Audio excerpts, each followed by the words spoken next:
На повестке дня несколько вопросов касаемо улучшения качества и предложения туристического продукта республики. Ингушетия в 2021 году стала первой среди российских регионов по приросту турпотока. Он вырос в 3 раза. Это больше 100 тысяч человек в год, что говорит о необходимости развития туристической инфраструктуры в курортных зонах. Благодаря проводимому Ростуризмом конкурсу в этом году из федерального бюджета планируют выделить 80 миллионов 600 тысяч рублей для инвестиций в предпринимательские инициативы, развивающих свой бизнес в туристической отрасли. Это федеральные субсидии. То есть тут речь будет идти о софинансировании со стороны инвесторов, то есть индивидуальных предпринимателей, это 40% до 40%. Плюс софинансирование субъекта, это 1%. То есть 99,1 это федеральный 99, 1 субъект. 15 миллионов 100 тысяч это на развитие туристской инфраструктуры. То есть речь здесь будет идти о создании 2 национальных туристических маршрутов. Тут будет речь идти об устройстве. Средства можно будет потратить на приобретение оборудования, организацию круглогодичного функционирования, расширение доступности плавательных бассейнов, разработку новых туристических маршрутов, создание электронных путеводителей по ним и комфортной туристической среды для лиц с ограниченными возможностями здоровья. А в 2023 году планируют освоить субсидии в размере 25 миллионов на кемпинг и автокемпинг.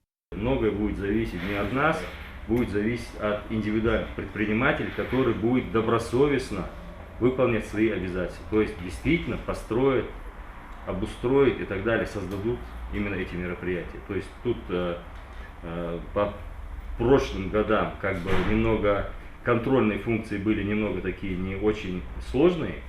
А в 2022 году Ростуризм ввел систему казначейского сопровождения.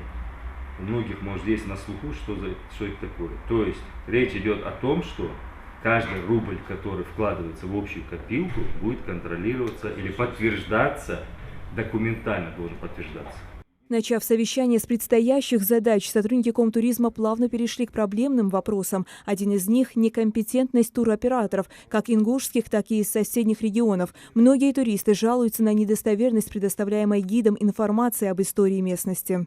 Председатель комитета по туризму предложил знакомить наших туроператоров со своими коллегами из соседних республик, чтобы прийти к общему изложению материала. А после аттестации экскурсоводов начнут регистрировать как самозанятых, что позволит избежать вовлечения некомпетентных лиц в гиды. Все это будет сделано после объединения северокавказских регионов в один макрорегион туристической зоны. Такое сплочение улучшит качество и продвижение туристических продуктов всего Кавказа. В связи с этим планируют продвигать брендбук и поднимать имидж Ингушетии, создать Easy Travel и внести правила о кавказском гостеприимстве. Она идет из вопроса содержания номерного фонда, вопрос приема и размещения отдыхающих, вопросы питания, служба благоустройства территорий, о комплектации номеров, изделий медицинского назначения, это если на курорте, и результаты осмотра и базовые операционные стандарты качества. По заявлению сотрудников Комтуризма, в качестве обслуживания клиентов у наших отелей проблем нет. Принятых правил они придерживались всегда. Хава Султыгова, Адам Гулоев, Магомед Дидигов. Новости 24.